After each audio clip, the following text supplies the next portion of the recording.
अब सबसे पहले हम लोग क्या करेंगे, इसको कुछ मान लेंगे, ठीक है।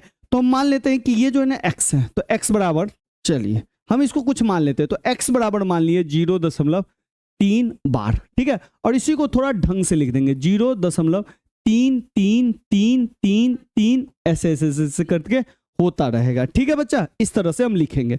फिर क्या करेंगे बच्चा, अब ध्यान से देखिएगा कितने अंक पे बार लगाए, एक अंक पे या 2 अंक पे। तो आप कहिएगा भैया 1 अंक पे बार लगाए, तो 1 अंक पे लगेगा तो 10 से गुना करेंगे, 2 अंक पे बार लगा रहेगा 100 से, 3 अंक पे बच्चा बार लगा रहेगा तो 1000 से गुना करेंगे। इस बात को समझ जाइए पहले। तो हम इसको क्या करेंगे बच्चा, दोनों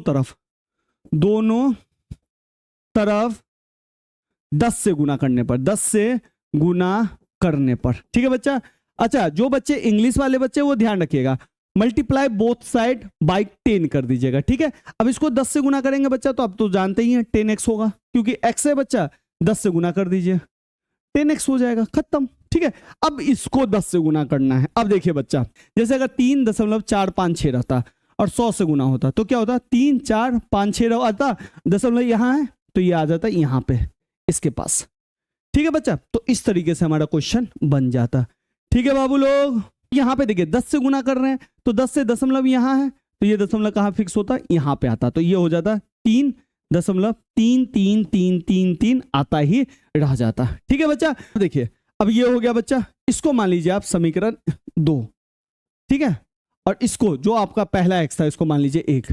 अब क्या कीजिए, 2 के नीचे में 1 डाल दीजिए, तो x इधर डाल दीजिए 0.33333 रिपीट में चलेगा, ठीक है 1। अब कुछ नहीं करना है, आपको घटा देना है, ठीक है, 2 में से 1 को घटाना है, तो ये 3 से 3 गया गया गया गया गया गया गया, ठीक है। अब यहाँ पे 3 में 0 घटेगा तो क्या आएगा 3, ठीक है। 10x है, आपके पास 10 चॉकलेट है और उसमें से 1 चॉकलेट घटा देना है। मान लीजिए x जो है ना बच्चा चॉकलेट है, तो 10 चॉकलेट है और यहाँ पे 1 चॉकलेट है, तो 10 चॉकलेट में से 1 चॉकलेट घटेगा तो क्या आएगा 9x आएगा, 9 चॉकलेट, तो ये आ गया 9x, ठीक है बच्चा। अब 9 के साथ गुना है तो x बराबर क्या हो जाएगा, अब सब जानते हैं